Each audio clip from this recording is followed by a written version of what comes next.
Esta es una patología que va a estar causada principalmente por el virus del Epstein-Barr. Este es un virus que pertenece a la familia Herpesviridae y se conoce como virus herpes humano 4. Algo importante de esta patología es que otros virus pueden causar un síndrome similar, como lo es el citomegalovirus, que también pertenece a la familia de Herpesviridae. Este es un virus herpes humano 5. También puede causar un síndrome similar el virus de inmunodeficiencia humana y como vimos la clase pasada, el toxoplasma gondii puede causar también un síndrome similar.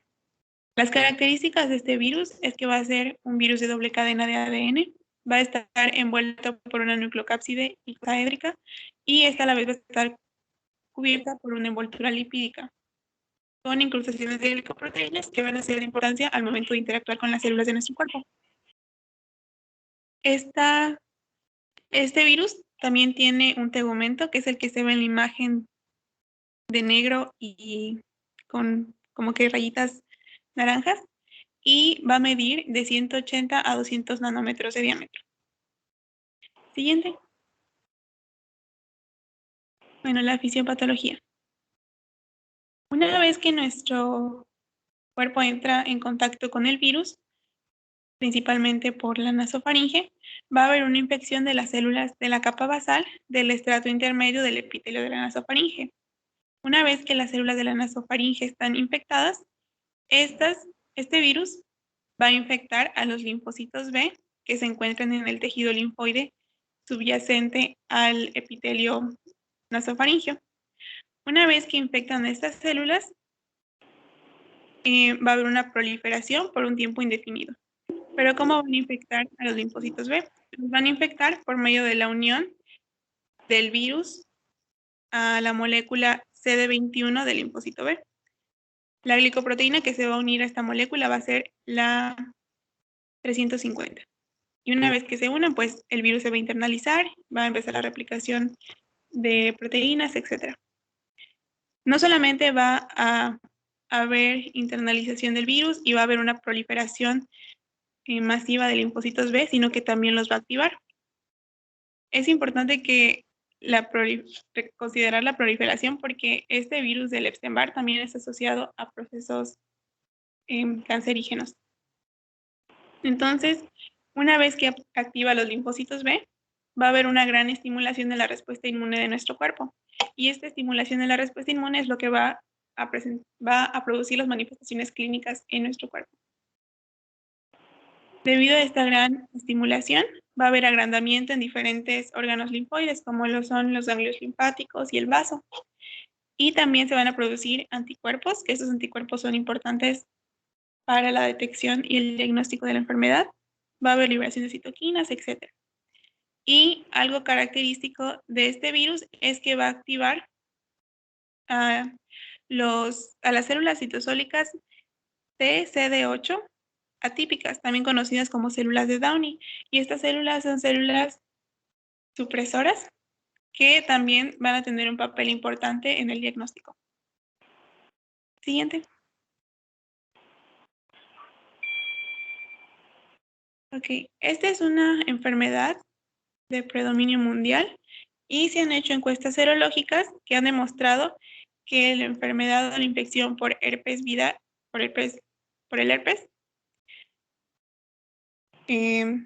herpes humano 4, afecta a una proporción elevada de la población en todo el mundo. Alrededor del 50 al 90% han tenido contacto con este virus, pero sin embargo la mayoría de las personas son asintomáticas, debido a que las células atípicas que les mencioné son supresoras. Los pacientes habituales son niños y adolescentes y la prevalencia va a incrementar con la edad. Es verdad que afecta a los niños, pero esta enfermedad se va a ver en mayor predominio en los adolescentes y en los jóvenes adultos. Va a tener 2 picos de incidencia a los 5 años de edad y entre los 10 y 15 años.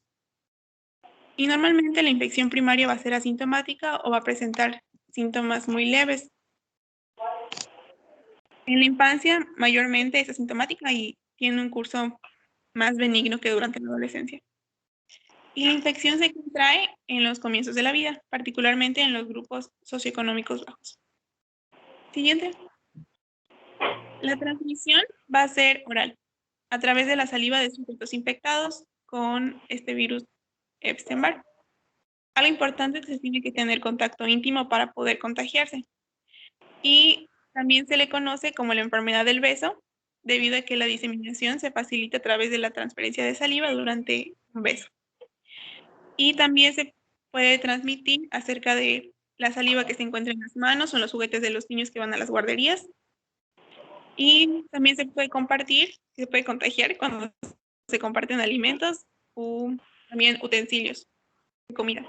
Pero todo tiene que ser cuando estamos en contacto íntimo con una persona que esté infectada.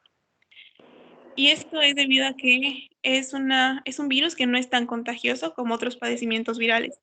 Se dice que en una familia con una persona infectada, únicamente del 10 al 33% de los pacientes, de los familiares se pueden llegar a infectar. Y este es un virus que no tiene variación estacional, puede presentarse durante cualquier época del año. El periodo de incubación va a ser de 6 semanas y va a tener una efectividad que permanece por lo menos 6 meses posterior a la mononucleosis infecciosa aguda y va a disminuir progresivamente al transcurso de la vida. Sin embargo, los anticuerpos pues normalmente van a permanecer ahí como indicador de que estuvimos infectados alguna vez. Esto de la infectividad de por lo menos 6 meses es importante. Lo veremos posteriormente, pero es importante porque las personas con esta patología no pueden donar sangre por al menos 6 meses. Siguiente. Bueno, también les puse la epidemiología del citomegalovirus para compararlo más o menos. La transmisión va a ser mucho más variada. Va a ser por vía congénita, vía oral, sexual, también por transfusiones sanguíneas y por trasplante de órganos. El libro nos mencionaba que las principales vías de transmisión son por medio de la transfusión sanguínea y el trasplante de órganos. Y algo importante de este virus es que es un trastorno oportunista, que rara vez se va a presentar en individuos con el sistema inmunológico competente y generalmente es una enfermedad que se presenta como un cuadro clínico grave en sujetos inmunocompetentes, ya sea que tengan SIDA, que sean recién nacidos, que estén tomando corticosteroides. Y se dice que del 10 al 15% de los adolescentes está infectado por este citomegalovirus. Del 50 al 85% de los adultos están infectados para los 40 años y hay una mayor prevalencia en países en desarrollo. Siguiente. Okay, el cuadro clínico. Se va a caracterizar por una triada que está compuesta por fiebre, linfadenopatía y datos clínicos de faringitis. La fiebre va a tener una magnitud y una duración variable y va a presentarse mayormente durante las tardes. Esta fiebre está acompañada de astenia, malestar general y normalmente dura de 2 semanas, sin embargo puede durar mucho más tiempo y va a ir disminuyendo de manera progresiva conforme pasan los días. La linfadenopatía va a presentarse unos días después de que se presenta la fiebre y estos ganglios linfáticos van a tener de 1 a 3 centímetros de diámetro y van a ser dolorosos y duros a la palpación. A pesar de que estos ganglios inflamados se pueden presentar en cualquier parte del cuerpo, va a haber un mayor predominio en la región cervical y va a persistir durante más tiempo que la fiebre. Incluso van a desaparecer tiempo después de que desaparezca la fiebre. En cuanto a la faringitis, va a ser congestiva, exudada, va a haber crecimiento amigdalino y va a ser común que se presenten petequias en el paladar. Sin embargo, esta faringitis no debe durar más de una semana. Y en el caso de los adultos y en los adolescentes es común que se presente esplenomegalia, porque como les mencioné en la fisiopatología, debido a esta respuesta inmune, va a haber un crecimiento de los órganos linfoides. Siguiente. En los niños, el cuadro clínico es muy parecido. Sin embargo, como les mencioné en un inicio, en los niños esta enfermedad normalmente es asintomática y es más benigna, aunque tenga un poco más de síntomas. La mayoría de las infecciones son subclínicas o atípicas, por lo tanto, son mal diagnosticadas. En los casos de mononucleosis infecciosa de menores de 10 años de edad que presentan síntomas, se va a presentar la tríada que les mencioné, que se compone de fiebre, linfadenopatía y faringitis. Sin embargo, es mucho más común que se presente esplenomegalia y aquí se va a presentar hepatomegalia.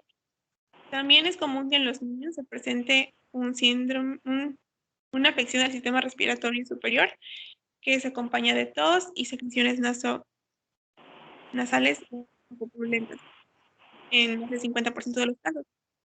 En los niños y en general en los adultos también puede aplicar esto. Las manifestaciones, la duración de la enfermedad y la gravedad va a ser muy variable y va a depender de la persona y del cuadro clínico que se vaya a desarrollar. Pero normalmente este cuadro clínico va a durar 3 semanas en promedio. También el periodo de convalecencia es muy variable, puede durar de 4 a 8 semanas y pueden haber fases tardías de 9 a 8 semanas y también muy tardías de 29 semanas o más. Pueden haber ciertas complicaciones, puede haber hepatitis que se va a caracterizar por hepatomegalia, que se acompaña con náuseas, anorexia, vómitos, ictericia. También pueden haber lesiones cutáneas, se puede presentar exantema, rubeoliforme, pueden haber lesiones que se describen como erupciones nodulares, urticarianas, hemorrágicas, escarlatiniformes, morbiliformes.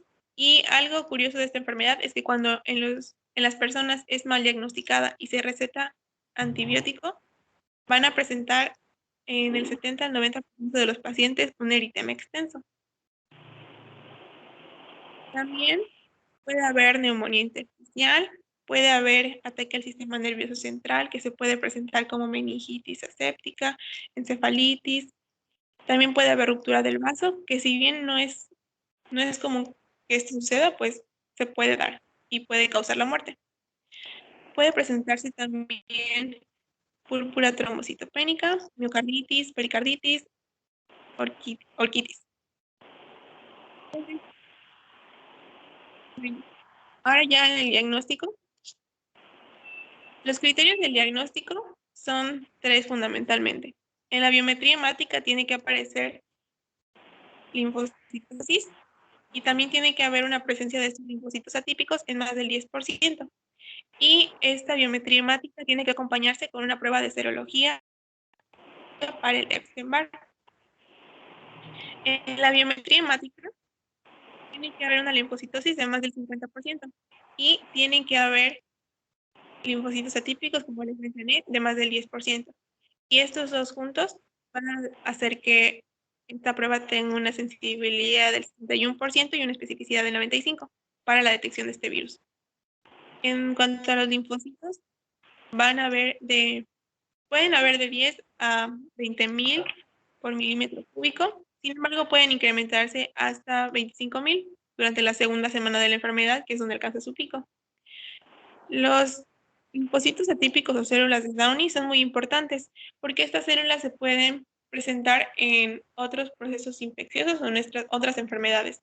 Por ejemplo, pueden presentarse también en neumonía típica, cuando las personas tienen asma, cuando tienen rinitis alérgica.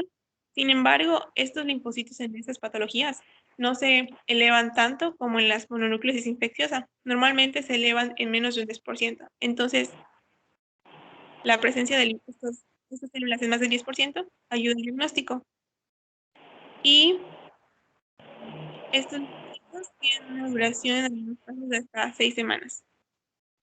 Y son las células que les puse abajito. Células de Downey, células CD8 reactivas, con un citoplasma basófilo muy vacuolado y con núcleo redondo o lobuliforme. Los pacientes también pueden presentar otras manifestaciones en la biometría hemática, como lo son la trombocitopenia. Esto ocurre en el 25 al 50% de los pacientes. Siguiente.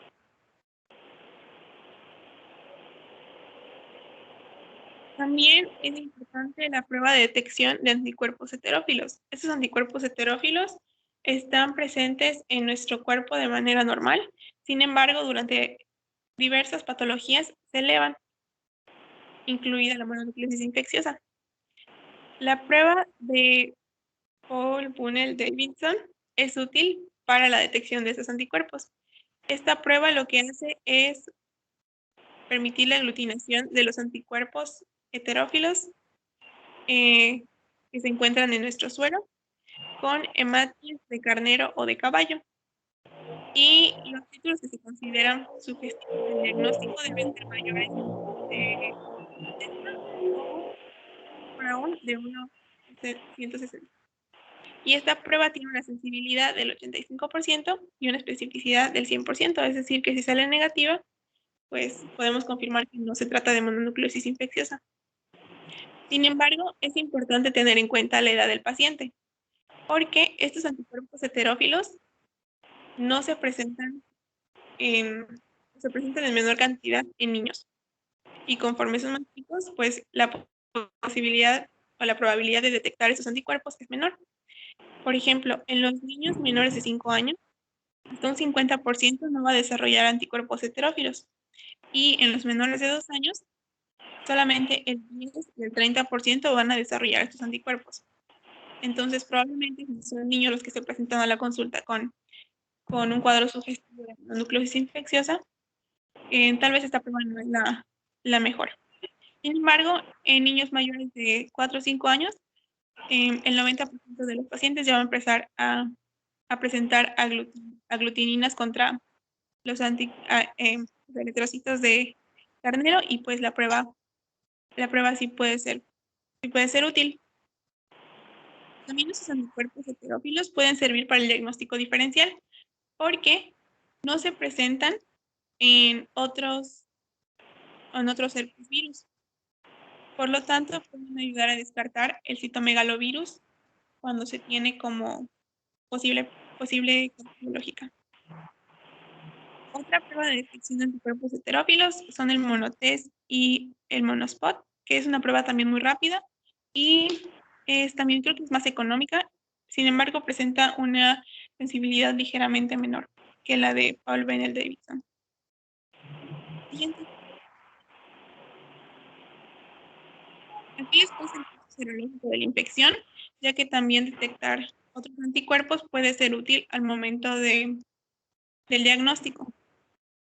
En la curva de color verde se pueden ver los cuerpos heterófilos.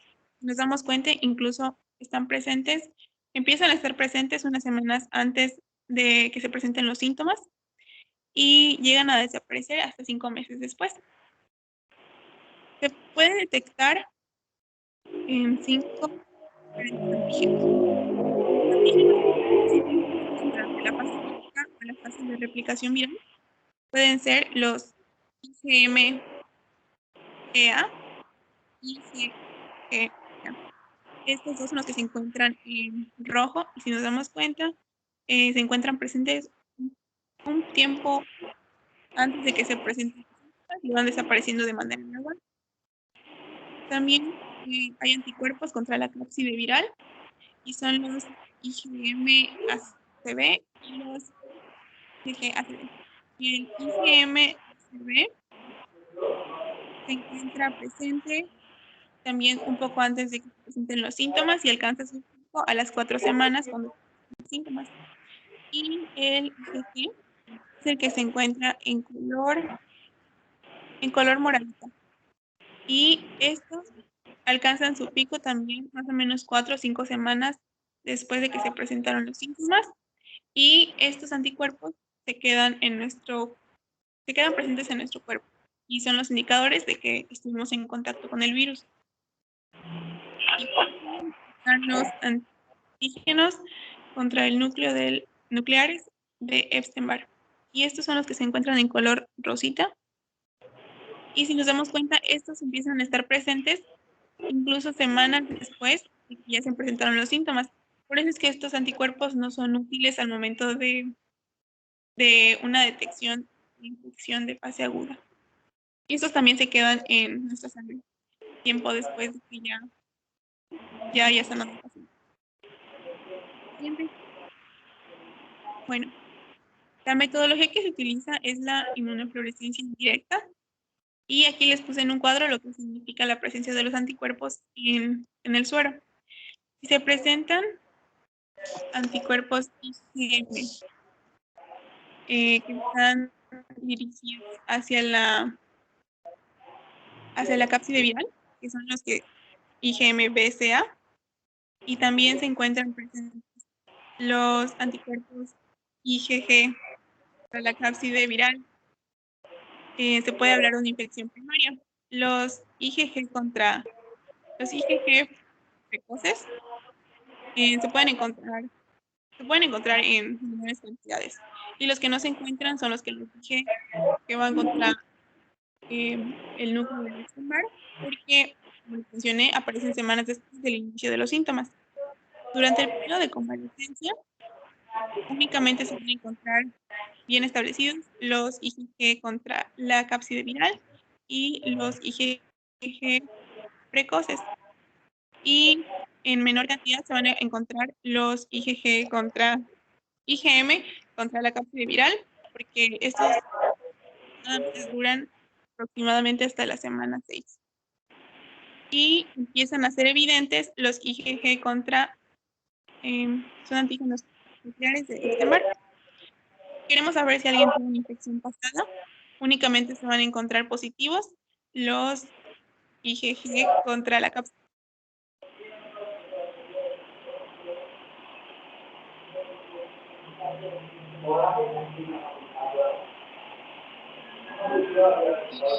Antígenos nucleares de Epstein-Barr. Y cuando hay una reactivación de la enfermedad, van a encontrar positivos todos, excepto el IgM contra la cápside. Siguiente.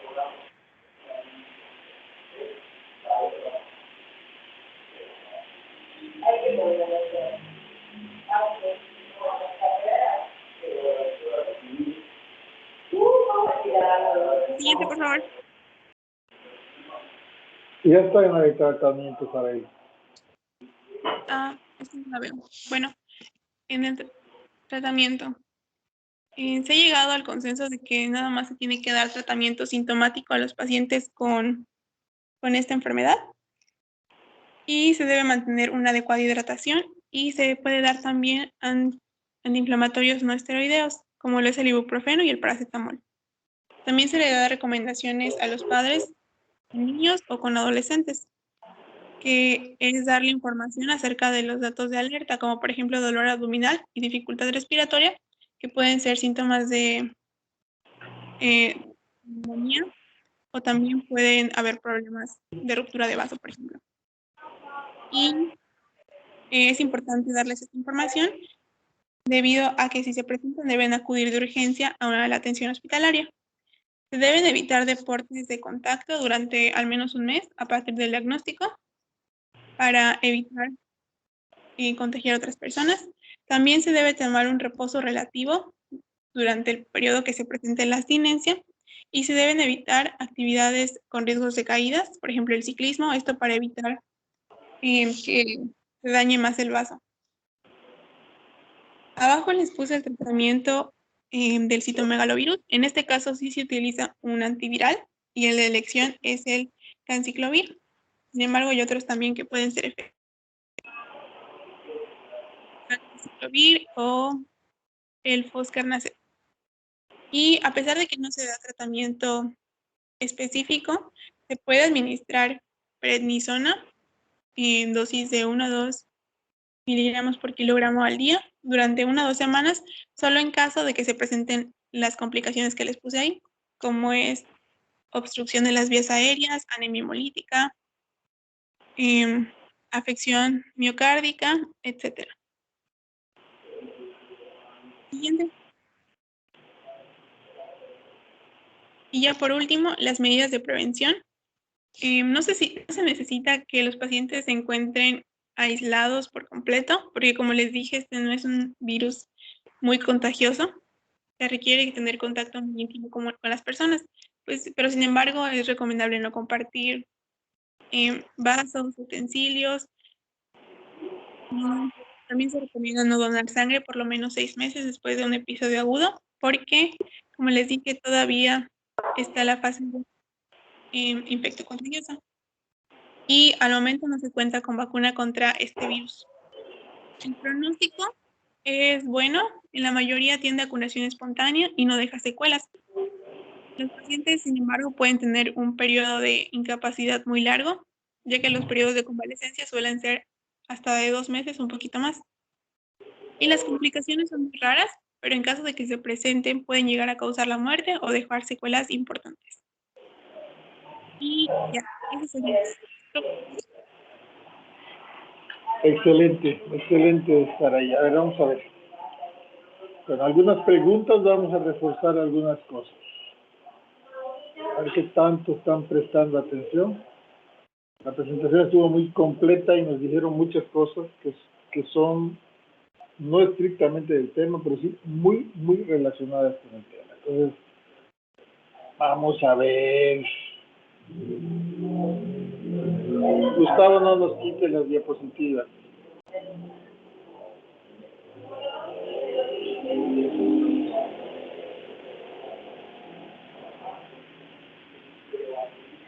María Fernanda.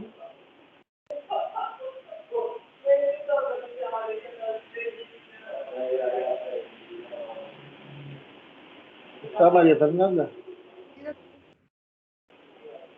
Así no la escucho. Pero ahí sí, loco. A ver si hable, a ver.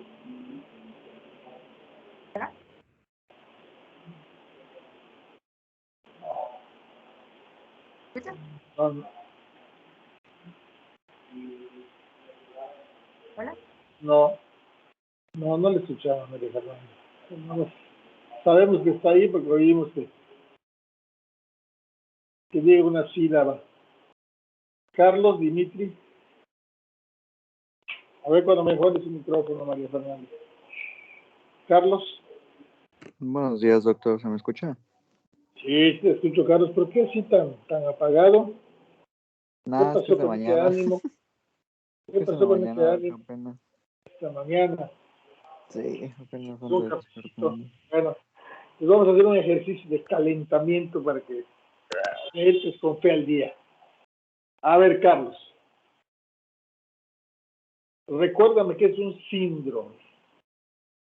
Un síndrome. Pues un conjunto de signos y síntomas característicos, ¿no? De una enfermedad. Empezaste bien, pero no terminaste bien. A ver, ¿alguien lo sabe? No te me vayas. No te No, me no, aquí vayas. está. A ver, ¿alguien le quiere ayudar? Bueno, era de varias, ¿no? No era solo de una. Era más bien para un conjunto de enfermedades, no de una característica. Exactamente. Pues es un conjunto de signos y síntomas que son característicos a varias enfermedades. Tú lo dijiste como conjunto, ¿verdad? Sí, A sí, sí. varias enfermedades. ¿Sí? Ese es el término correcto. Entonces, Saraí nos habló de la mononucleosis infecciosa. ¿Sí? Y nos dijo claramente que la mononucleosis infecciosa es una enfermedad que tiene cierta sintomatología cuya etiología es el virus del Epstein-Barr. Es un herpes virus, ya son varios los herpes virus que hemos visto aquí en este curso. Entonces, si la mononucleosis es una enfermedad específica causada por un virus específico y un síndrome es un grupo de signos clínicos, de datos clínicos compatibles a lo que se presenta en enfermedades, ¿qué es un síndrome de mononucleosis?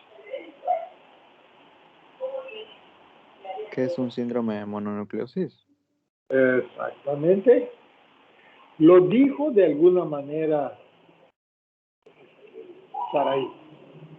Estoy preguntando de otra forma. ¿Sí? Sí lo dijo. Entonces, ¿qué es un síndrome? Ya te puse un punto.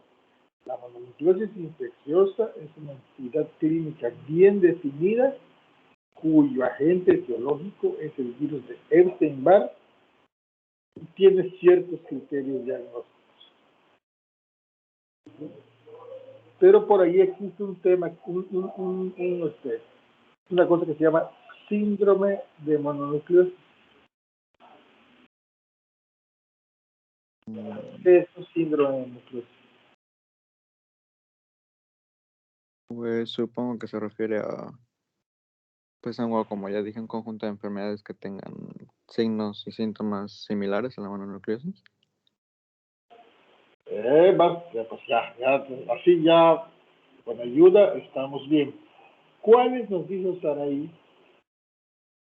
Pues era una triada. Era, era linfadenopatía, faringitis y fiebre. Bueno, vamos a leerlo, ¿sí? Para seguirlo reforzando. Vamos a preguntarle nada más a Augusto.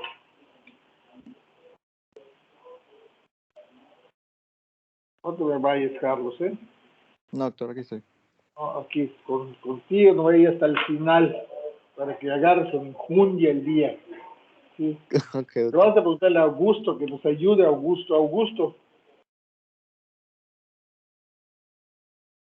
Me ya dijo Augusto que está fallando su internet.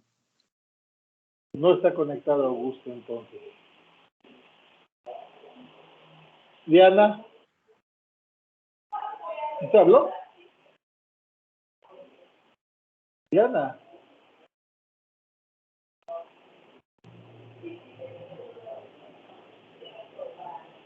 Bueno, Gustavo sí está, porque estoy viendo que ella está transmitiendo. A ver, Gustavo.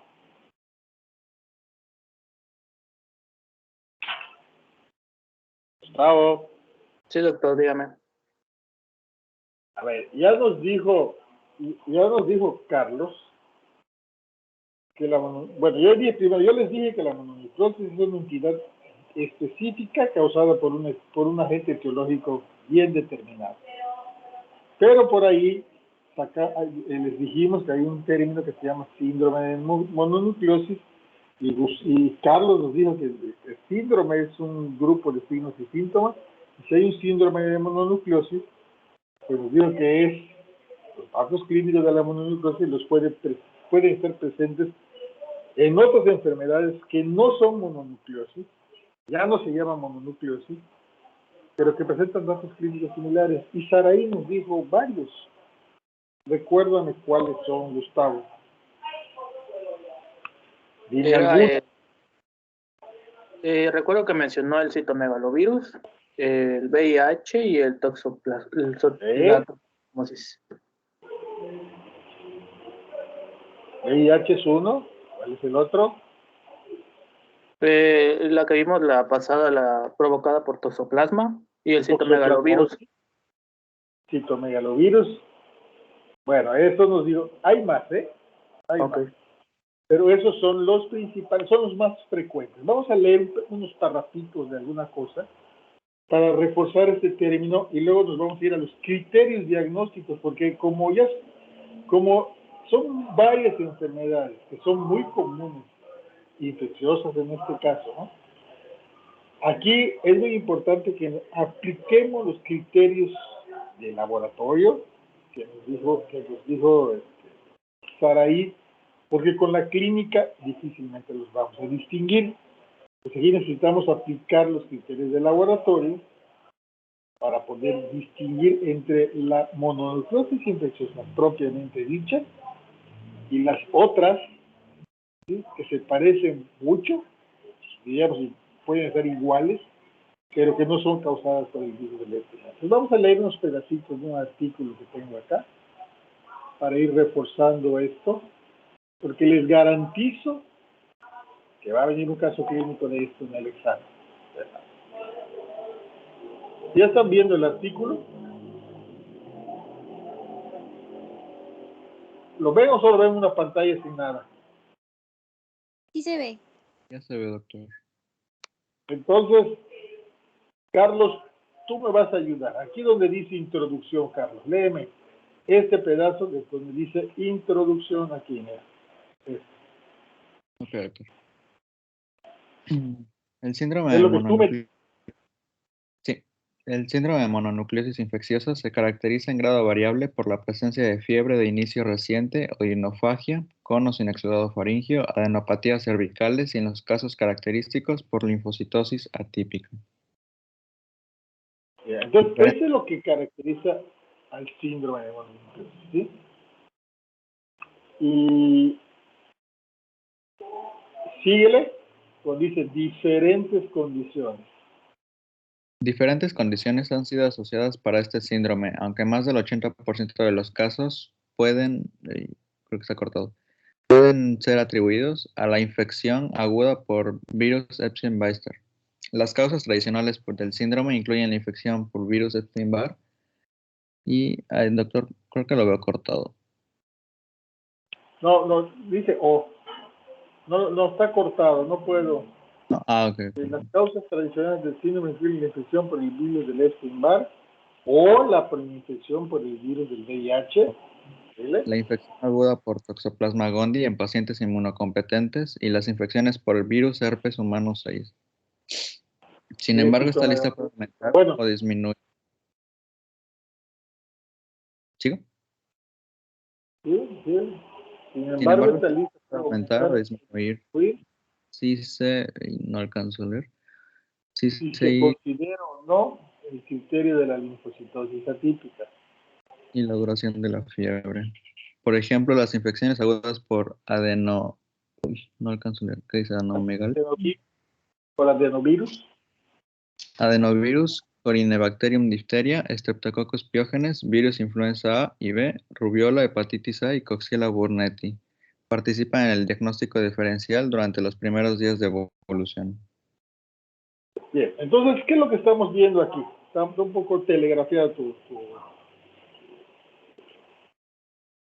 voz por el micrófono. Pero aquí lo que nos están diciendo es algo que Saraí nos dijo, pero aquí lo está extendiendo. Dice, cuando tú tienes un paciente con datos clínicos o con síndrome de mononucleosis, vuelvo a repetir, que son odinofagia, con o sin exudado faríngeo, adenopatías cervicales y en los casos característicos linfocitos atípicos, las causas más frecuentes son tres las principales. La mononucleosis, que es propiamente dicha, que es por el virus de Epstein-Barr, que fue el motivo de la clase, la toxoplasmosis, y la infección aguda por VIH. Acuérdense cuando vimos por VIH, dentro de las primeras semanas de la infección aparece un síndrome, que es dolor de garganta, adenomegalia y puede haber esplenomegalia, que remite espontáneamente y entra en un periodo de lactancia para 10 años después aparece el VIH. El VIH también es una condición muy importante en nuestro tiempo. Esas son las principales causas, pero existen otras que ahí nos las están poniendo, que se pueden presentar con los mismos datos clínicos del síndrome, pero que generalmente no están asociados a linfocitosis, y mucho menos a linfocitosis atípica. Ahí nos ponen varios ejemplos. Nos ponen difteria, que la vamos a ver un poquito más adelante, ¿sí? Inclusive la faringoamileritis por Streptococcus pyogenes, la común y corriente, se puede acompañar de algo parecido o confundirnos. Las infecciones muy comunes por el virus de la influenza, hepatitis A, Coxiella burnetii, y hay otras que no son infecciosas. Por ejemplo, muchas veces los linfomas y las leucemias, linfomas en su fase sistémica y las leucemias, las podemos confundir con, o pueden presentarse como si fuera un síndrome de mononucleosis, o las colagenopatías. Si hablamos de otras que no son enfermedades infecciosas. Entonces ven ustedes qué amplio es el término, pero aquí sí que es muy importante lo que nos dice al principio este artículo, que el 80% de las personas con síndrome de mononucleosis o tienen mononucleosis infecciosa o alguna de las dos relacionadas, que son citomegalovirus o toxoplasmosis. Vamos a ver qué le sacamos. Aquí está el criterio de diagnóstico, ¿sí? Para mononucleosis infecciosa. Aquí no lo vamos a tocar. Ya no lo dijo Saraí, que el criterio es que si un paciente tiene datos de síndrome de mononucleosis y además le hacemos una biometría hemática que tiene linfocitosis atípica en más del 10%, por cierto, Y en gente inexperta, los linfocitos atípicos los confunden con blastos, ¿sí? Es la célula leucémica. Entonces, cuando el paciente tiene los datos clínicos más leucocitosis con linfocitosis y leucocitos atípicos, pues lo que procede es hacer la primera prueba de escrutinio, que es la prueba de Paul Bunel o el monotest. ¿Sí? Que lo que nos hace nos busca la presencia de anticuerpos heterófilos. ¿Qué son los anticuerpos heterófilos? Son anticuerpos humanos, de nosotros, que aglutinan las células del caballo del carnero. Entonces las ponemos en evidencia. Esta es la prueba del monotest o la prueba de Paul Bunel, que lamentablemente en los niños pues las sensibilidades son bajas. Pero el estándar de oro para el diagnóstico es la intervención de IgM contra la cápsula. Un cuadro clínico de mononucleosis, con o sin anticuerpos heterófilos, con o sin linfocitosis atípica, con IgM contra la cápside viral, el linfocitosis. Esa enfermedad es mononucleosis infecciosa. Aquí, la presencia de IgM contra la cápside mata todo lo demás en presencia de un dato clínico. ¿De acuerdo? O vámonos al revés. Si yo tengo un paciente que tiene datos clínicos sugestivos de mononucleosis infecciosa, tiene monotest positivo, tiene linfocitosis atípica, pero su IgM contra el virus contra la cápsula está negativa, el agente etiológico no es el virus del Epstein-Barr, es otro. Entonces tenemos que buscar los otros criterios diagnósticos que son para citomegalovirus o para cápsula. Los criterios para citomegalovirus, básicamente lo que hacemos es determinación de anticuerpos contra ese virus. O sea, ya no es contra este Epstein-Barr, sino contra el otro. Y en el caso de citomegalovirus, podemos hacerle PCR cuantitativo. O, como lo vimos en la clase pasada, hacerle serología para toxoplasma. Bien. ¿Tienen alguna pregunta, duda respecto a esta patología que se expuso muy bien para ahí y muy completa?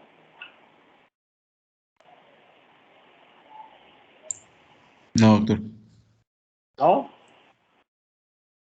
Vamos a ver entonces lo que sigue.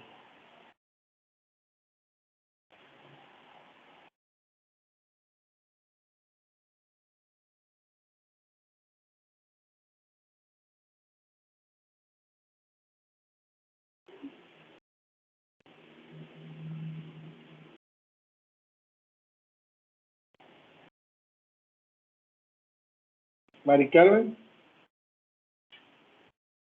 Sí, doctor. ayúdame Mari Carmen a leer, por favor. Ok. Ay, sí, Permítame, ya se lo quité.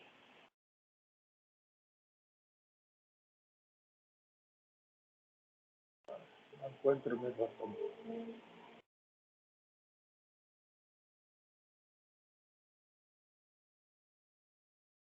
¿Por qué lío con esto?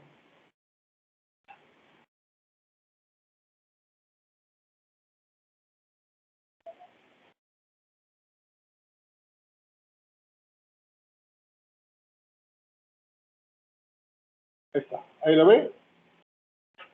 sí, ya, doctor. Vamos a ver.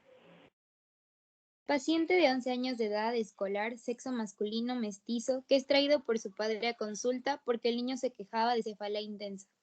Además, notaron pérdida de la agudeza visual del ojo derecho, lo que es confirmado también por la maestra. Al realizar el interrogatorio detallado, plantean que desde hace 2 años refiere disminución de visión, agudizándose en este último tiempo. Otro dato importante es que tiene criadero de palomas en su casa y otras mascotas. Datos positivos al examen oftalmológico. Agudeza visual OD 0.2 sin cristales. OI 1.1 sin cristales. Fondo de ojo. Papila de bordes bien definidos, vasos arteriales y venosos de calibre normal. Exámenes complementarios, hemoglobina 10.3 gramos sobre decilitro, el 4 de abril del 2008. VIH, no, 8 de abril, bueno, sí. VIH no reactivo, serología no Hasta reactiva. ahí, hasta ahí. Déjeme hasta ahí. VIH no reactivo. Vamos a ver.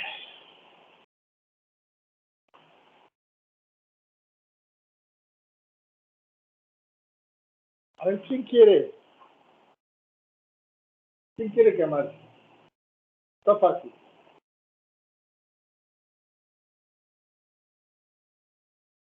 Nadie, no hay valientes. Doctor, es que solo con eso. O sea, por ejemplo, yo uso ¿Quién lentes está desde hablando? ¿Quién es? Mari Carmen. O sea, yo uso lentes desde muy chiquita y pues igual tenía cefalea intensa y fue aumentando pues conforme el tiempo. Entonces, o sea, como que automáticamente habría que ir, o sea, es duda, automáticamente habría que suponer que hay alguna enfermedad, o sea, que esté causando los problemas visuales. No necesariamente. Y, bueno, aquí nos acaba de decir usted una cosa que ya no la voy a preguntar, porque uno se preguntaría, ¿por qué tiene cefalea este niño? La cefalea en los niños es una entidad que cuando se presenta hay que buscarle el porqué. A diferencia del adulto joven o del adulto mayor, que para ellos todo es un dolor de cabeza y todos los días les duele la cabeza, en los niños no es así. El niño que se queja del dolor de cabeza hay que buscarle una enfermedad. No es normal. La causa más frecuente de cefalea crónica o recurrente en un niño, sobre todo que está en edad escolar, es alteraciones de la agudeza visual. ¿Por qué? Pues porque en el intento de leer fuerza sus músculos y esos músculos le da ese esfuerzo sostenido para tratar de fijar la mirada, les causa dolor. Es como cuando uno hace un ejercicio muy intenso, pues el ojo está haciendo un ejercicio muy intenso para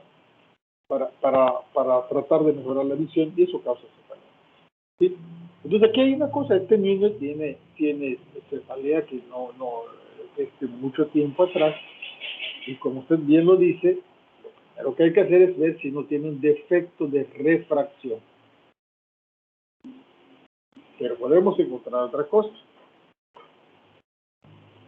Entonces, aquí por ahí entramos porque aparentemente no hay nada. Es cierto que hay una cosa que viene diciendo, cuando uno tiene un defecto de refracción, usted lo debe saber, pues, esa lente desde muy chiquita, el problema es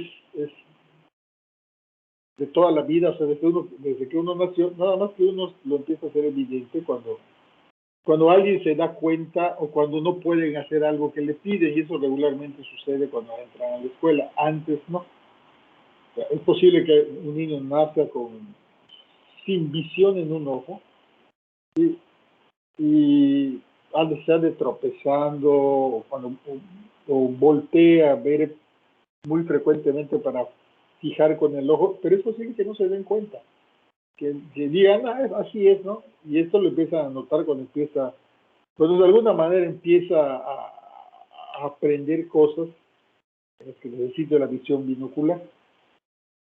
En este caso, este niño de 11 años, pues ya está grande, ¿no?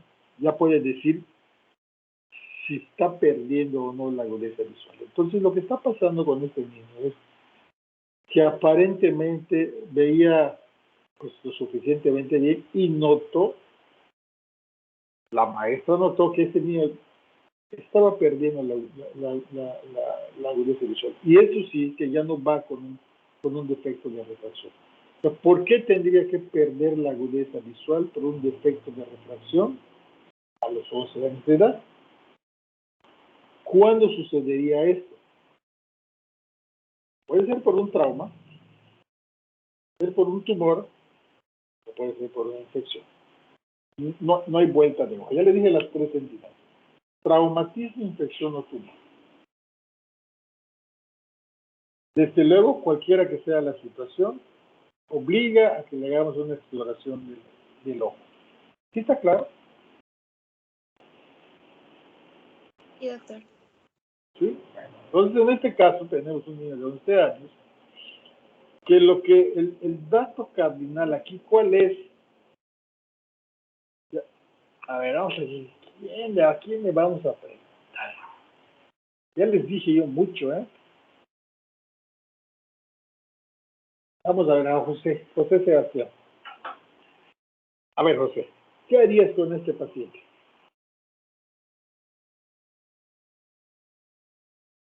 Me va a decir que se lo mandes al doctor, ¿eh?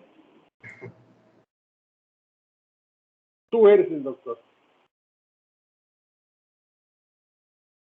Yo te dije las 3 cosas que pueden causar esto, ¿no? Uno es que lo traiga desde el nacimiento y nadie se hubiese dado cuenta, cosa que es difícil porque tiene 11 años. Otra es que lo haya ido adquiriendo en las últimas semanas o meses, y si eso fue así, ya te dije las 3 cosas que pueden ser: traumatismo, tumor o infección. Bueno, hay más, ¿no? Pero te dije los 3 principales bloques. ¿Qué opinas? ¿Qué haces con este paciente? Ahí están los datos oftalmológicos.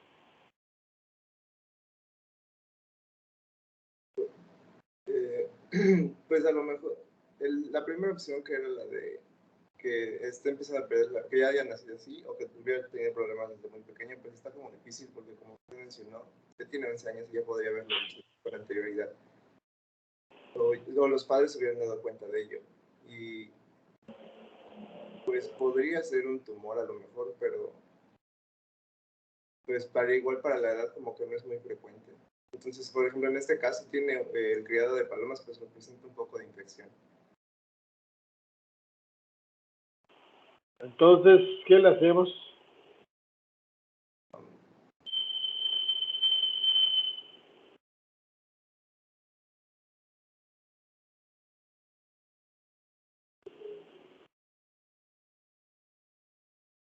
¿Qué le hacemos? No sé, a lo mejor una tomografía o una resonancia ¿Una tomografía de dónde? del cerebro. Vamos a dejarla ya, no te me vayas. Ya me pediste una tomografía, te voy a dar el resultado. Además te la voy a interpretar. ¿Sí? Te la voy a interpretar. Vamos a ver, que te acompañe Paola. Paola. Paola, quiero oírle, Paola. Lo mismo. ¿Qué hace con este paciente? ¿Qué puede hacer?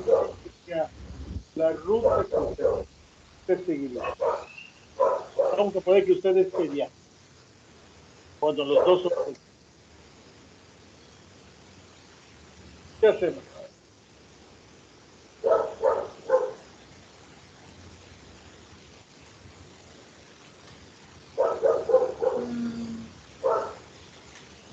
Pues es que decía que aquí que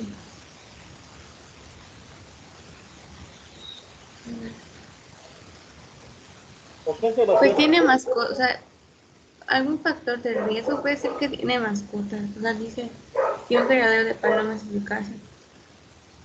¿Habrá alguna enfermedad de los ojos que se relaciona con el criadero de palomas?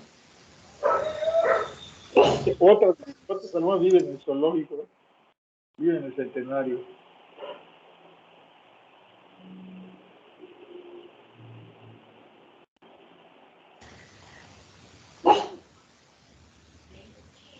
Sería como algún examen. Ay, es que...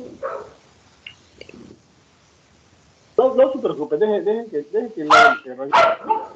Esto es el ruido. Pues sígale.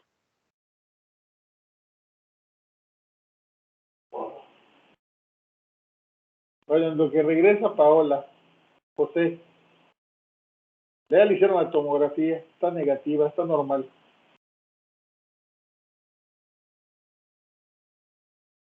¿Qué hacemos con el paciente? No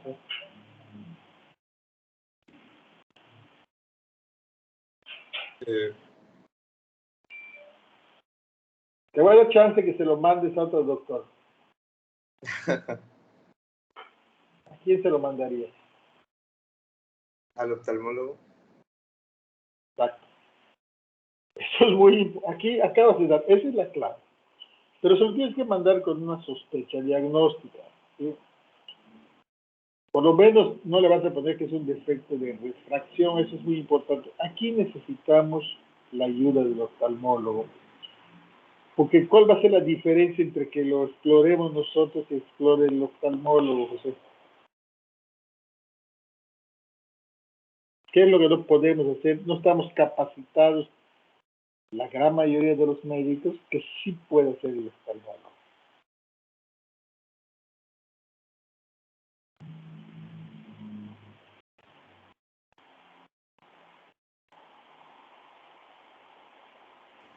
Doctor, Sí.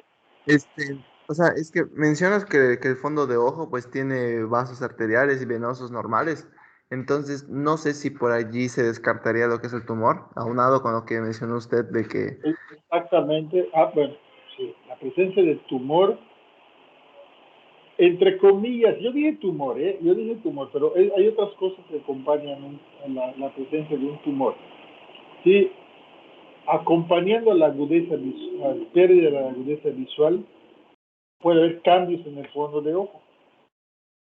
¿Sí? Podemos ver desprendimientos de retina, podemos ver la presencia del tumor, pero además regularmente suele haber otra cosa, que es cambios en el tamaño del ojo.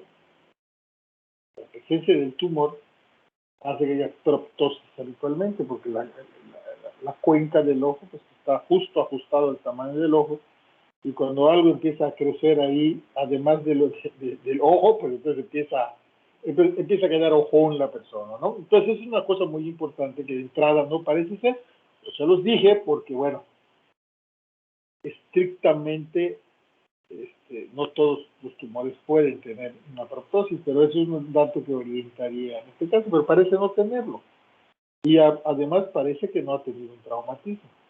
O sea, para no hacerse las largas, les voy a quitar lo que está en negro, que a lo mejor ustedes sí lo ven, pero yo no lo veo, ¿eh? Se los marqué para que no lo vean, pero ayer alguien me lo pudo leer. ¿Por qué le pedirían a este paciente pruebas de VIH si tiene 11 años?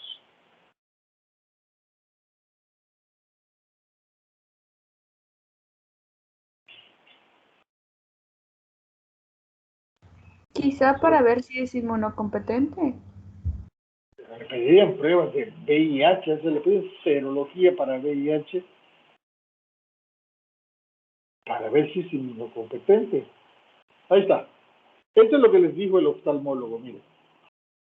El paciente tiene una agudeza visual disminuida en el ojo el derecho, ¿verdad? Tiene una pérdida de la agudeza visual del ojo derecho, tiene la papila y los bordes normales, pero tiene una placa con corioretinitis extensa en el área de macular. ¿Por qué le hicieron prueba de VIH? Ahí está el diagnóstico, José Sebastián. ¿Cuál es el diagnóstico? Pues así pues, como tiene un criadero de aves y dice que también tiene otras mascotas, pues en ese caso ya preguntaría cuáles son esas otras mascotas. Y por ejemplo, si te dice que tiene un gato, pues ya, y con lo que le salió de la coriorrenitis aguda, pues, bueno, la coriorrenitis que tiene, pues empezaría a pensar en toxoplasmosis. Pensarías en toxoplasmosis. Jesús, ¿pensarías igual que José? Sí, por los datos de la coriorretinitis. Y ¿Por además, qué le habrán hecho prueba de VIH? no sé, tal vez igual para descartar lo que es la toxoplasmosis cerebral en pacientes con SIDA, ¿puede ser? Pero pues tiene SIDA este paciente. No, pues por eso, o sea, para descartarlo. Y no, estoy cuestionando, pero ¿qué le preguntarías a un niño de 11 años antes de hacer esa prueba de VIH? ¿Tú qué Pues, quieres? Si tú fueras papá de este niño y le piden prueba de VIH, ¿qué le harías al doctor? pues sí, es como que, Por pues lo sí, menos le mientas algo, ¿no? ajá. Es que no sé si, bueno, aquí no lo dice, pero en ese caso, no sé si alguno de los padres pues tiene VIH, la mamá, no sé. No, No pero veo. no lo dices, se los hubiese yo puesto, pero qué bueno que me lo dices, porque así podemos enredarlo, ¿no? Pero si no lo dice, es que no lo tienen. Pero entonces, ¿por qué le piden una prueba de VIH a un niño que tiene ahora ya podemos decir corioretinitis del ojo derecho? ¿Cuál es la pérdida de la agudeza visual? Corioretinitis del ojo derecho. ¿Sí? Este diagnóstico lo hizo el oftalmólogo desde la primera exploración. Entonces aquí ya podemos entender por qué tiene cefalea y por qué en los últimos años ha perdido progresivamente la agudeza visual, porque tiene corioretinitis. ¿Cuál es la causa más frecuente de corioretinitis? Paola.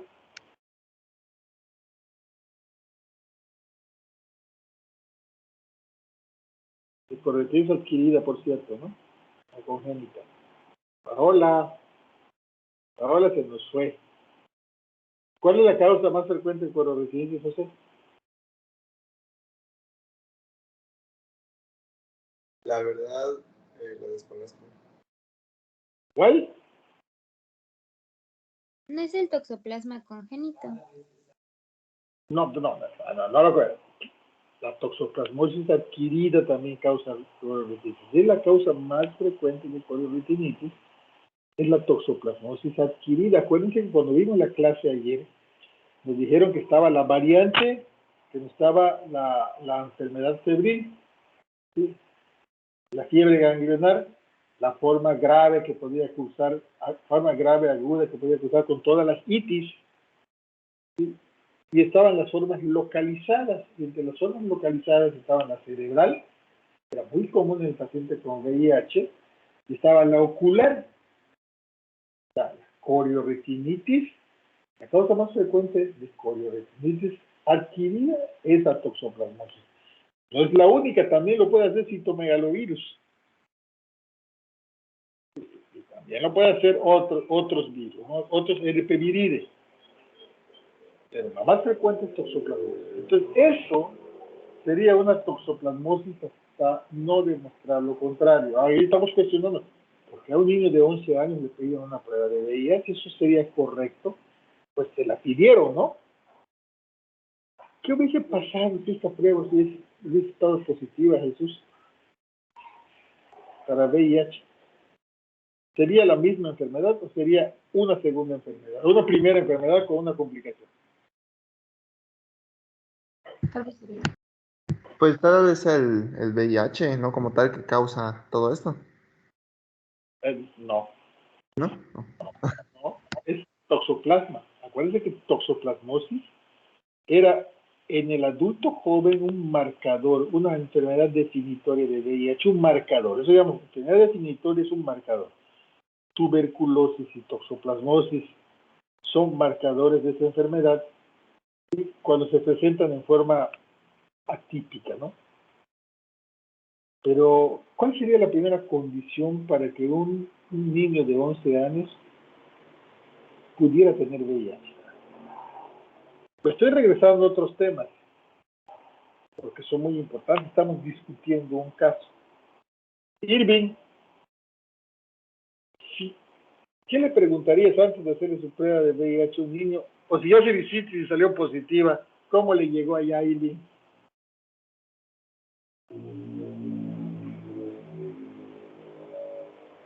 Yo pensaba, Sube un poquito a tu volumen. ¿por? Vamos a suponer que la prueba está positiva. Y que además le hicieron una segunda y está positiva. Y que además le hicieron un Western blot y está positiva. Y además le hicieron una carga viral y está positiva. ¿Cómo le llegó? Pues, o sea, puede ser por padres, pero si no es por los Por padres, sus entonces, padres, o sea, puede ser que haya sido congénita, congénita, perinatal, y que los padres no supieran, cuál de sus padres tendría que estar a fuerza. Si esto fuera perinatal, ¿cuál de sus padres a fuerza tendría que estar enfermo? La madre. La madre. Y es posible que no lo sepa, que así fuera. Sí. Y tendríamos que investigar a fuerza a la madre. Y si la madre está positiva, pues al padre. O al lechero. Y ahí nos podríamos ir con la cadena, ¿no? Pero bueno, si la madre estuviera no infectada, entonces... Ahí sí, yo sospecharía sobre algún abuso infantil. Abuso infantil porque tiene 11 años. O la otra es que sea abusado, ¿no? Abuso infantil o que sea abusado, ¿no? Ya vieron que ahorita los niños son abusados, ¿no? Pero aquí chocaría algo si fuera abusado, porque pues estaría en el periodo de latencia, ¿no? Pero bueno, afortunadamente Doctor, no fue el caso, pero sí. ¿no habría que preguntar igual si ha recibido alguna transfusión de sangre o algo así? También, claro. Claro que sí, esa sería la otra situación que pudiera ser que un niño de 11 años estuviese infectado. Uno, que sea perinatal o que sea adquirida. Y si fue adquirida fuera de la etapa perinatal, que sea porque ella tiene relaciones sexuales o porque fue abusado sexualmente o porque fue transfundido. Y más difícilmente porque fue por un accidente de trabajo o por un pulso cortante. Firmate. A veces seguimos teniendo ahí esa pregunta que nos hizo Yuli de pulso cortante, ¿no? Pero afortunadamente no lo fue. Pues en este caso estamos diciendo que el paciente tiene corioretinitis y también ya les dije que la causa más frecuente de la corioretinitis es la toxoplasmosis. ¿Qué le tenemos que hacer entonces, José, para comprobar que es toxoplasmosis? O ya con esto le damos tratamiento. José.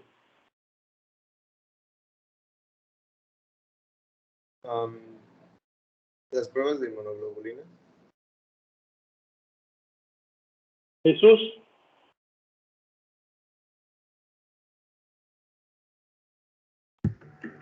Sí. Pues sería lo que son los métodos serológicos, ¿no? Tal vez igual una PCR Está lo y mismo que José. una biopsia Lo igual, pues. mismo que José dicho de otra manera. Es lo mismo, él nos dijo lo mismo, ¿eh? Vamos que lo dijo de otra manera. A ver, José, ahí está. Ahí está la prueba. ¿Se confirma o no se confirma la enfermedad? Dice, inmunofluorescencia indirecta, IgM positiva 1 a 470 para toxoplasma. ¿Sí? ¿Sí que? Creo que no se confirma. ¿Sí que? ¿Estás de acuerdo, Jesús? Sí, doctor, sí. Bueno, aquí lo que procede entonces es que el oftalmólogo, bueno, el pediatra le puede dar el tratamiento, pero necesitamos del oftalmólogo para que nos haga el control de la evolución de la corioretinitis, ¿no? Aquí tiene que ser un tratamiento, un seguimiento compartido, pues porque el que puede ver cómo va la evolución de esa placa de corioretinitis y el que mejor explora la agudeza visual, pues es el oftalmólogo, pero el que mejor puede darle el tratamiento a un niño de 11 años y calcularle sus dosis y vigilar los efectos iniciales es el pediatra. Pues aquí tiene que ser un equipo que tiene que darle el tratamiento y el seguimiento a este paciente para ver la evolución. Y bueno, afortunadamente, pues la prueba contra el VIH salió negativa, si no estaríamos en un tremendo problema, porque entonces tendríamos que hacer otras cosas. Pues nada más para resumir el caso. Cuando hay pérdida de la agudeza visual, como sucedió en este caso, 2 años para atrás, ¿sí? Los defectos de refracción ocupan un segundo término. No es que queden totalmente eliminados. porque puede tener una catarata postraumática también y que no se acuerde de que le dieron un balonazo en su ojo, ¿no? Pero ocupan un segundo lugar. Entonces entran en primer término las enfermedades infecciosas, las neoplásicas, las degenerativas del ojo o las postraumáticas, que puede suceder, ¿no? Te dan un balonazo, en ese momento tienes una hemorragia ya y que no te molesta tanto, y cuando va pasando el tiempo, haces una catarata postraumática, vas perdiendo la agudeza visual. También eso puede suceder, ¿no? Muy bien, ¿tienen alguna pregunta, duda o comentario?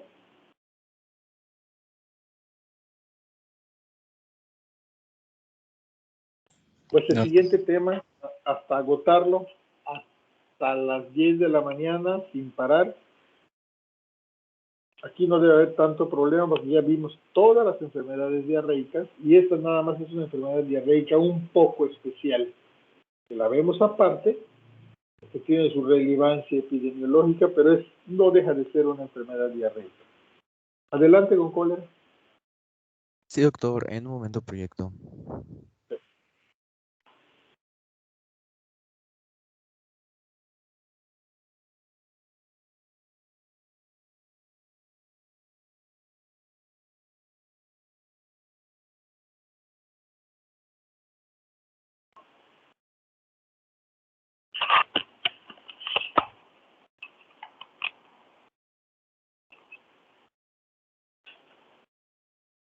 ¿Ya se ve la presentación? Ya la estamos viendo, Alan. Ah, ok. Bueno, pues yo soy Alan y les voy a exponer el tema del cólera. Pues bueno, comencemos. El cólera es una enfermedad diarreica aguda secretora que es causada por una toxina producida por Vibrio cholerae. Esta corresponde a una de las enfermedades infecciosas más mortales en seres humanos porque puede producir la muerte en las primeras 24 horas. Esto debido a que existe una pérdida excesiva de líquidos y electrolitos, de manera que el cuadro puede ser tan grave que genere choque hipovolémico, por lo que la rehidratación oral va a ser el punto clave del tratamiento, como vamos a ver más adelante. Y pues bueno, esto de la rehidratación en gran parte de los casos ha provocado una reducción en cuanto a las tasas de mortalidad. Bueno, ahora respecto a la microbiología y etiología de la bacteria Vibrio cholerae, esta es una bacteria gram negativa. Como nosotros ya sabemos, esto quiere decir que con la tinción de gram pues se va a teñir de color rojo. Es un bacilo curvo que tiene un flagelo y es una bacteria muy móvil. Es halofílico, esto quiere decir que necesita de cloruro de sodio para crecer, por lo que dicho crecimiento se va a dar en medios acuosos, pues sabemos que pues en los medios acuosos, como en las zonas costeras, en los mares, pues son las zonas en las cuales se encuentran elevadas concentraciones de cloruro de sodio, entonces pues les va a permitir el crecimiento en este tipo de ambientes. Y pues bueno, aparte de eso, es una bacteria que no forma esporas. Eso es importante, pues porque esto quiere decir que no va a entrar en una etapa de resistencia cuando las condiciones de ambiente empeoran. Por lo tanto, podemos decir que es una bacteria relativamente frágil y produce una exotoxina muy importante que es la toxina del cólera o TC.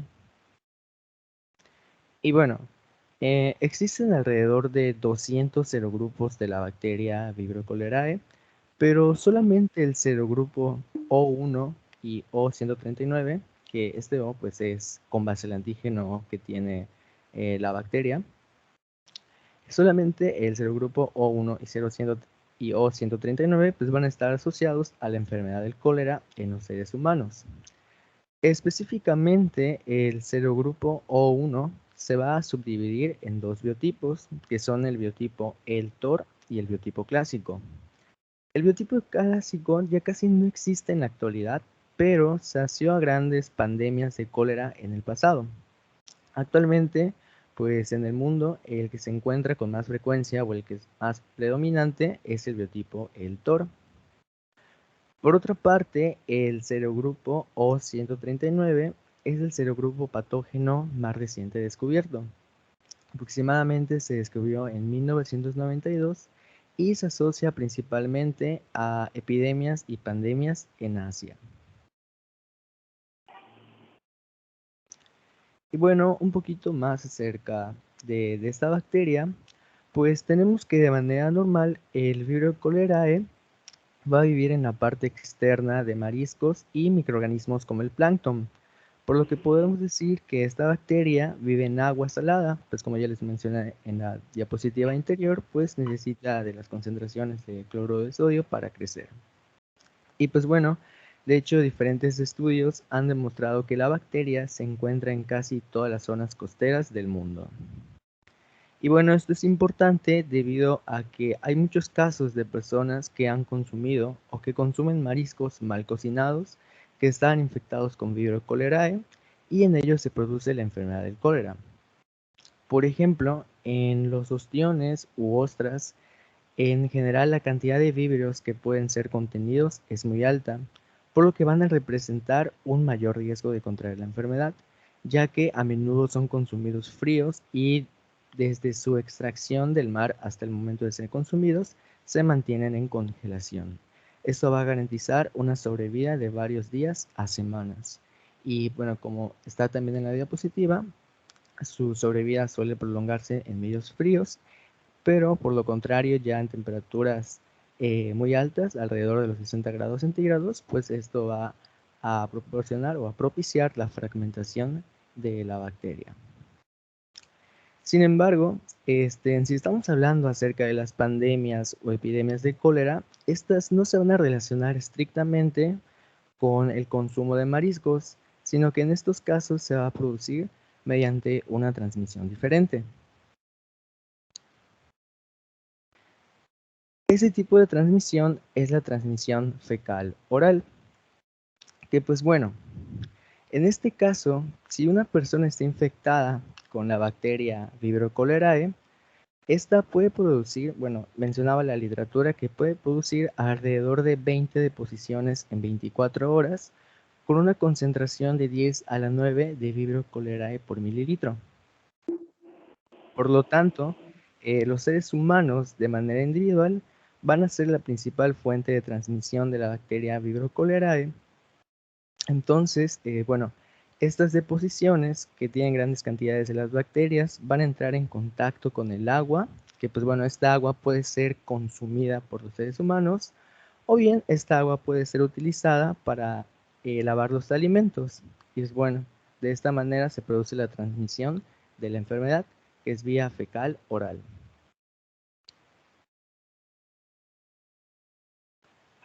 Bueno, ahora en cuanto a la etiopatogenia y la fisiopatología, esta es como que la parte más interesante acerca del estudio de esta patología, porque pues bueno, la fisiopatología está bastante pues, sencilla de comprender, es clave para las manifestaciones clínicas y por lo tanto para un posible diagnóstico.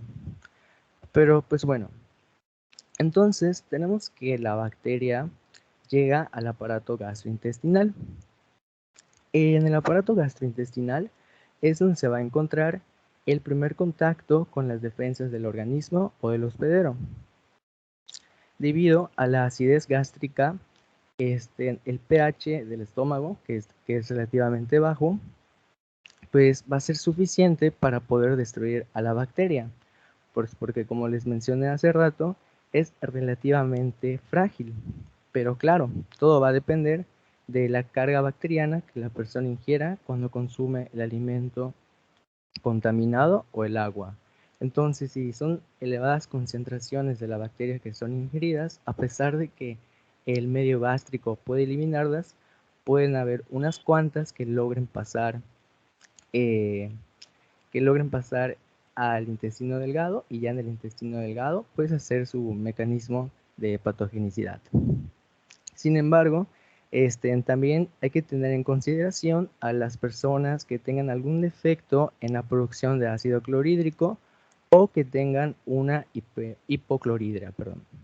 Pues bueno, en estas personas va a haber una mayor tendencia de que la bacteria pueda pasar del estómago y llegar al intestino delgado y entonces producir la enfermedad. Y pues bueno, ya por último, cuando la bacteria supera esta acidez gástrica, pues va a llegar al intestino delgado, en donde va a tener su acción principal. Bueno, y ahora pasamos a esta diapositiva, la cual están diferentes pasos acerca de la fisiopatología de esta bacteria. Y pues vamos a empezar con esta primera imagen que se encuentra en la esquina superior izquierda. Entonces, una vez que la bacteria llega al intestino delgado, a la luz intestinal, se va a adherir a la mucosa intestinal ayudándose del flagelo, que como mencioné anteriormente, este flagelo le da mucha movilidad. De igual manera, la bacteria tiene proteínas transmembrana que le van a permitir sensar o verificar los cambios de pH y los cambios de osmolaridad. Posteriormente, cuando finalmente la bacteria se ancla a la luz intestinal, pues la bacteria va a activar ciertos genes que le permiten reproducirse y por ende también dar lugar a la producción de la toxina del cólera, ya que pues bueno, cuando se encuentra en el intestino delgado, pues este le va a proporcionar el ambiente ideal para su reproducción y la producción de esta enterotoxina. Y pues bueno, en esta imagen se pueden ver a las toxinas del cólera representados por estos puntitos azules. Bueno, ahora aquí tenemos un acercamiento acerca de lo que es la toxina del cólera. Pues brevemente, describirles es importante porque como vamos a ver más adelante, pues como está compuesta, las unidades que las componen, pues, va a ser importante para el mecanismo de la patología. Pues bueno, tenemos que la toxina del cólera está compuesta por 5 subunidades B fijadoras, que son estas azulitas, y se encuentran en 5, 1, 2, 3, 4, 5. Y tiene 2 subunidades, que son las subunidades atóxicas, que pues van a ser las causantes de la enfermedad. Pues bueno, esta toxina se va a unir al receptor GM1 gangliósido, que se va a encontrar en muchas células del cuerpo humano, pero particularmente es muy abundante en las células del epitelio intestinal. Y bueno, una vez que sucede este acoplamiento toxina-receptor, se va a liberar la subunidad tóxica A1 a la célula intestinal. Entonces, esta subunidad tóxica va a activar a la proteína GS. Esta proteína GS a su vez va a activar a la enzima adenirato ciclasa o adenylyl ciclasa y pues va a convertir el ATP que se encuentra dentro de la célula en AMP cíclico. Esto va a provocar un aumento exagerado de las concentraciones de AMP cíclico, como se puede observar en la imagen. Van a ser pues cantidades excesivas de este elemento, del AMP cíclico. Y esto va a generar entonces la activación y la apertura de canales iónicos que van a liberar diferentes sustancias. Y bueno, ¿cuáles son estas sustancias? Pues bueno, tenemos iones como el cloro, el potasio, el sodio, agua y bicarbonato. Entonces, en la toxina del cólera, su capacidad tóxica va a ser que va a activar a la adenylyl ciclasa para que aumente la producción de AMP cíclico y la célula va a comenzar a liberar agua, electrolitos y bicarbonato. Por lo tanto, la toxina del cólera y la bacteria del cólera en sí no van a producir inflamación, no van a producir destrucción y no va a producir necrosis de la mucosa intestinal, sino que solamente va a generar la apertura de estos canales. Sin embargo, bueno, pues sabemos que pues, la apertura de estos canales pues no va a ser bueno, porque ¿qué es lo que va a pasar? Pues en primer lugar vamos a tener un desequilibrio electrolítico debido a la pérdida masiva de electrolitos, como es el caso del potasio, que nos puede dar una hipopotasemia. También vamos a tener deshidratación por la pérdida de agua y acidosis metabólica debido a la pérdida de bicarbonato. Y pues bueno, en síntesis, en eso va a consistir la fisiopatología de la bacteria Vibrio cholerae, pues va a ser en esa pérdida de electrolitos y de agua que va a producir que la diarrea se torne acuosa.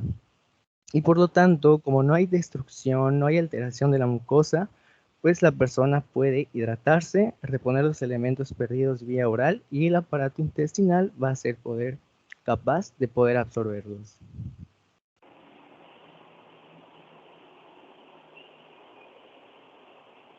Y pues bueno, aquí en esta diapositiva es cómo el organismo ante las pérdidas o ante las evacuaciones diarreicas, en primera instancia, van a poner en marcha diversas respuestas fisiológicas para compensar esta pérdida hidroelectrolítica, como es el aumento de la frecuencia cardíaca, la distribución del volumen sanguíneo, la vasoconstricción periférica y central, el incremento en la reabsorción renal de agua y electrolitos, así como también el aumento de la secreción de mineralocorticoides y hormona antidiurética.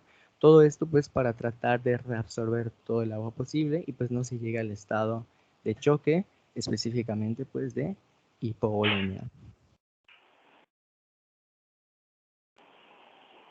Bueno, ahora pasando a la epidemiología, pues se tiene que a lo largo de la historia pues de esta enfermedad se han registrado 7 pandemias, que pues bueno, cada una de ellas fue iniciada en los años de 1816, 1829, 1852, 1863, 1881, 1889 y la más actual que fue iniciada en 1961.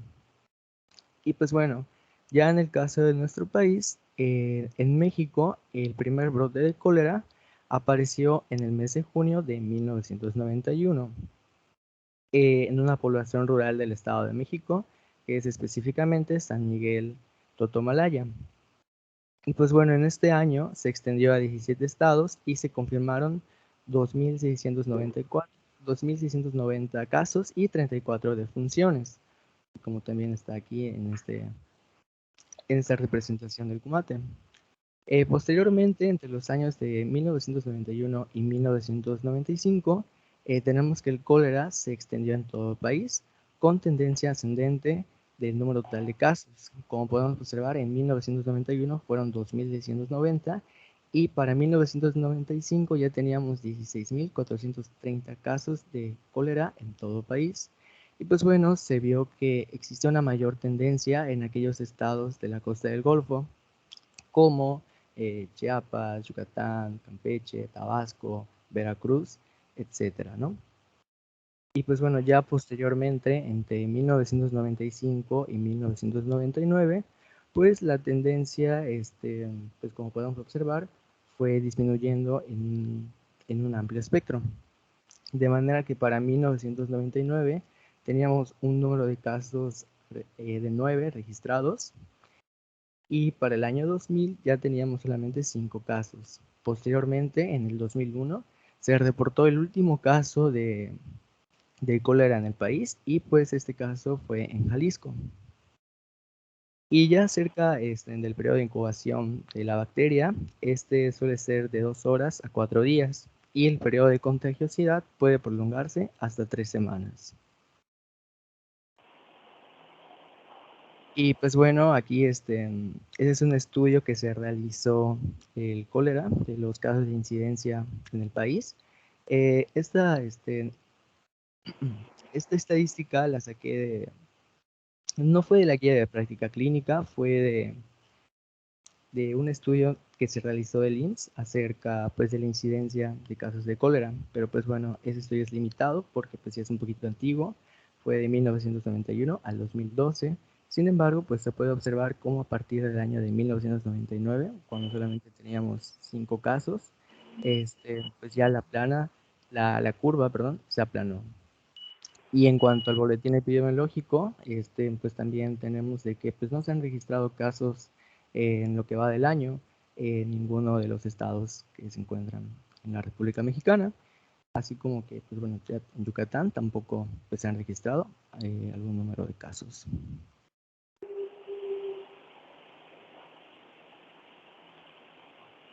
Bueno, ahora pasando al cuadro clínico, pues bueno, el síntoma más característico va a ser la diarrea. Sin embargo, esta diarrea se va a tornar acuosa. Pero bueno, ¿cómo sucede esto? Bueno, en etapas iniciales la diarrea va a ser con contenido intestinal.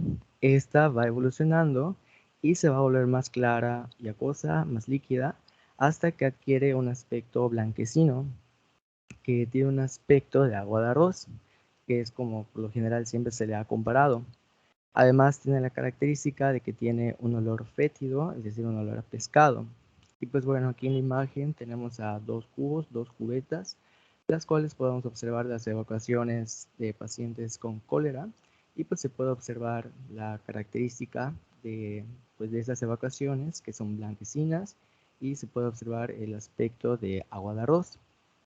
Es importante que también estas evacuaciones fueran depositadas en estas cubetas, porque si de lo contrario se depositaran pues, en el excusado o en el inodoro, pues esto podría ser un factor clave en la propagación de la enfermedad, porque pues bueno, el agua se va a contaminar y pues puede ser utilizada para otros fines.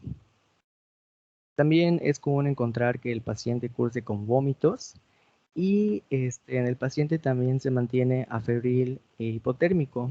Esto quiere decir que no presenta fiebre y aparece frío, debido a la pérdida de líquidos. Y pues bueno, como ya les mencioné anteriormente, pues la bacteria no produce inflamación de la mucosa intestinal, por lo tanto no produce ese efecto infeccioso clásico y por eso no hay fiebre.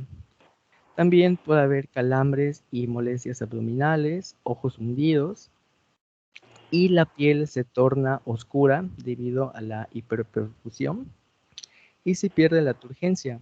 Pues bueno, esto se puede verificar cuando se aprieta o se estira una porción de la piel, que pues se va a ver que toma más tiempo de lo normal para recuperar su forma original. Y por último también tenemos la hipoglucemia.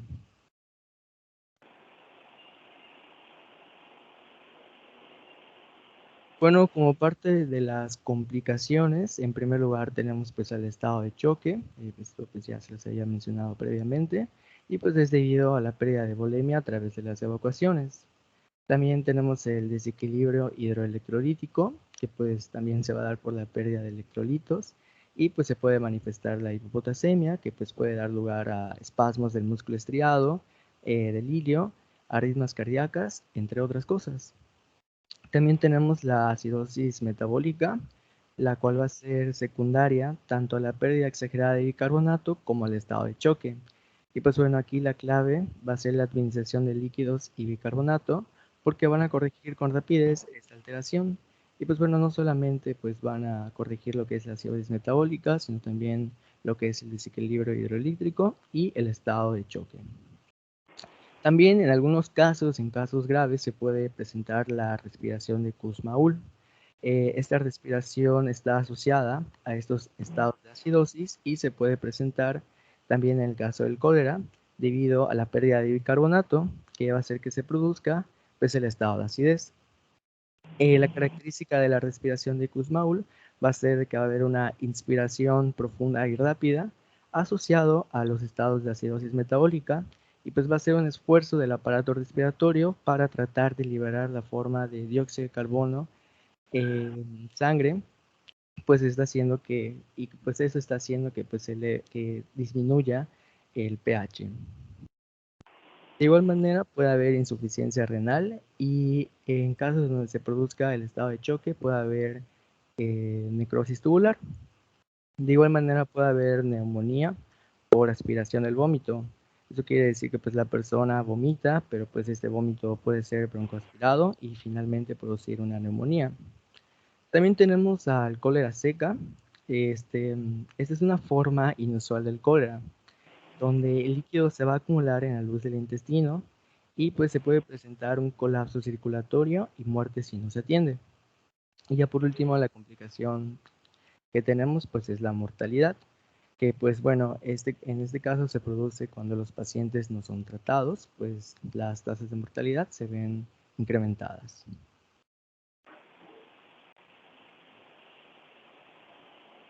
Bueno, ahora como parte del diagnóstico, debe de sospecharse en el caso de la diarrea acuosa grave con o sin vómito, que que van a tener una rápida evolución y genera una gran pérdida de volumen. Debe de considerarse en adultos al cólera como primera opción diagnóstica en pacientes que tengan el cuadro clínico que pues les mencioné anteriormente. Y pues bueno, las evocaciones tipo aguadardos rara vez se presentan. Sin embargo, si lo hacen, pues este signo va a ser que se sospeche de una forma más fuerte acerca del cólera. Y pues bueno, realmente solo el aislamiento del Vibrio cholerae antígeno O1 pues va a permitir establecer el diagnóstico del cólera.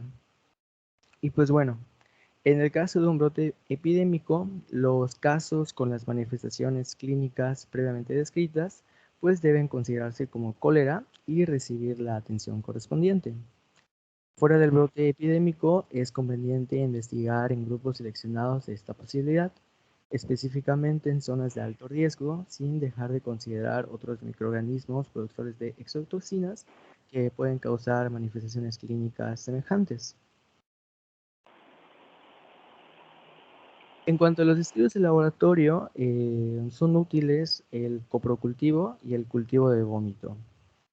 Este es necesario que se requieran ciertos cuidados al momento de tomar la muestra, ya que el laboratorio tiene que ser consciente de lo que le está indicando el clínico, porque pues la muestra tiene que tener al momento de tomarla debe ser de manera cuidadosa y tiene cierto protocolo, ¿no? Pues bueno, en primer lugar, la muestra pues va a requerir de una recolección con un hisopo específico, un transporte y una siembra en medio de cultivos seleccionados. Y pues bueno, específicamente se recomienda utilizar hisopos de rayón para la toma de la muestra, ya que los ácidos grasos del algodón pueden afectar a los vibrios en el caso de los hisopos normales. Para el coprocultivo, la muestra debe obtenerse introduciendo un hisopo en el recto e inmediatamente colocarla en medio de transporte Caribler, el cual se hará llegar al laboratorio. Y pues bueno, de manera ideal, la muestra debe sembrarse en medio TCBS o Munsur, lo que va a facilitar su identificación. Y una vez identificada la cepa de Vibrio cholerae, pues se va a proceder a establecer el serogrupo y al biotipo al que pertenece.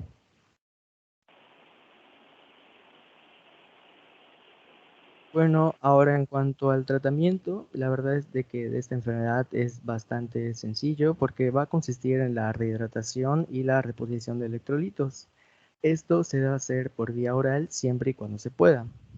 Generalmente, la mayoría de los casos, si se hidrata al paciente de manera rápida, oportuna, siguiendo la guía adecuada, ya sea desde la guía de práctica clínica o también en el CUMATE se presentan los planes de rehidratación, el paciente va a sobrepasar la enfermedad sin complicaciones.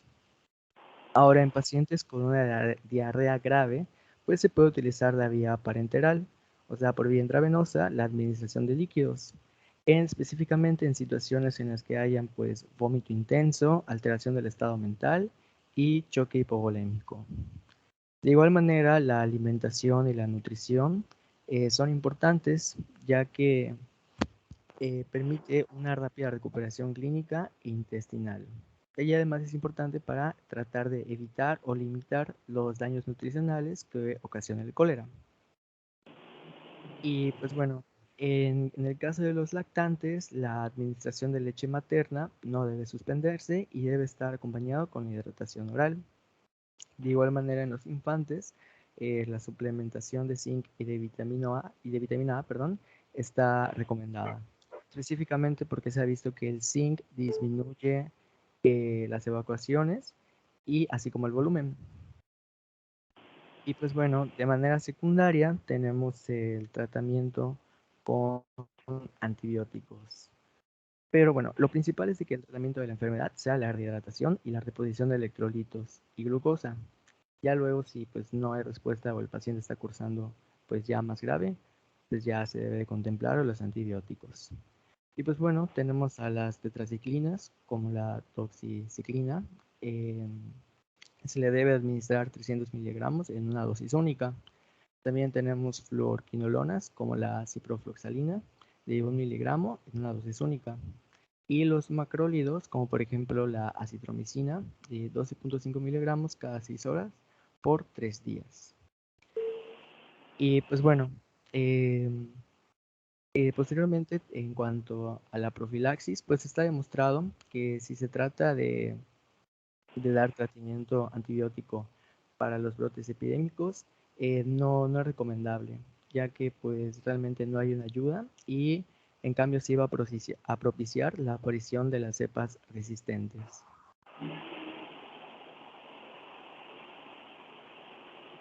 Bueno, en cuanto a los factores de riesgo, pues bueno, las fuentes de infección que son más frecuentes, pues va a ser el agua contaminada, como puede ser de los pozos, de los riachuelos y de las cisternas, así como también de los alimentos contaminados, como les mencioné anteriormente, como los mariscos.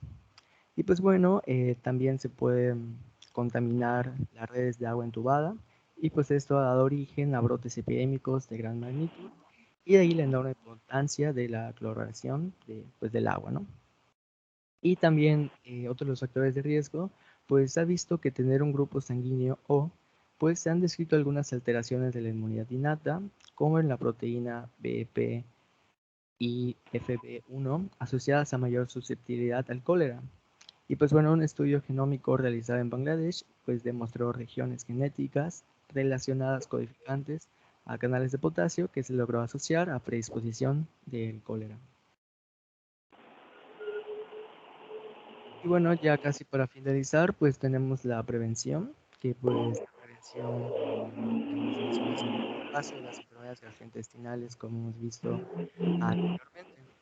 Y pues bueno, lo que es el saneamiento básico, pues va a constituir la condición fundamental para la prevención de la enfermedad y va a incluir los siguientes aspectos, como es la dotación de agua potable con vigilancia permanente de los niveles de cloro, lo que es la eliminación correcta de excretas mediante drenaje, fosas sépticas o letrinas, así como también pues una higiene de cuidado en los alimentos, lo que va a comprender la imperiosa necesidad de prohibir el uso de aguas negras para el riego de sembradíos de hortalizas y de legumbres de consumo humano.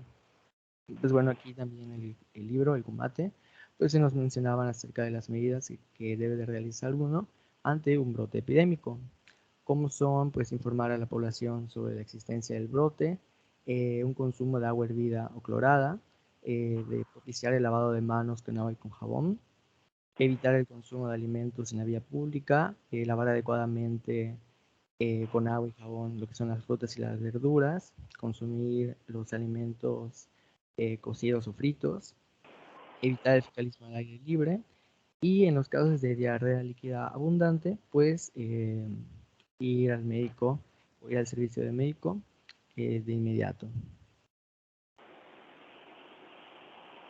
También otro de la prevención que se nos mencionaba en el libro es el uso de las vacunas, ya que pues bueno, la OMS recomienda ciertas vacunas contra el cólera en las áreas endémicas, junto pues con las medidas de prevención previamente mencionadas.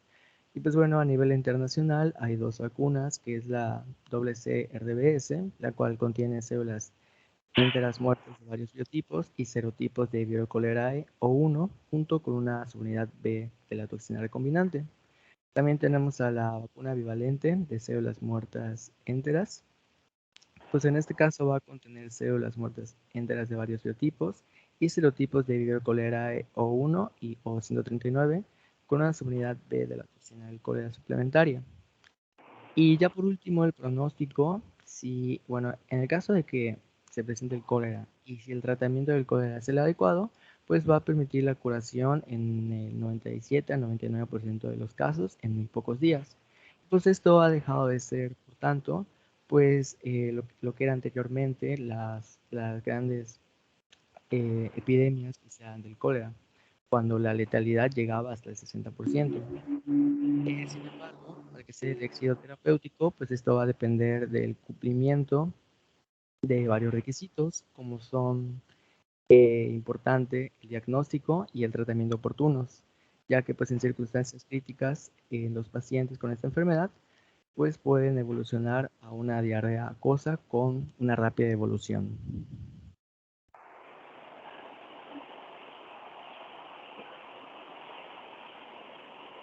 Perfecto. Alan, tenemos un minuto para alguna pregunta o comentario.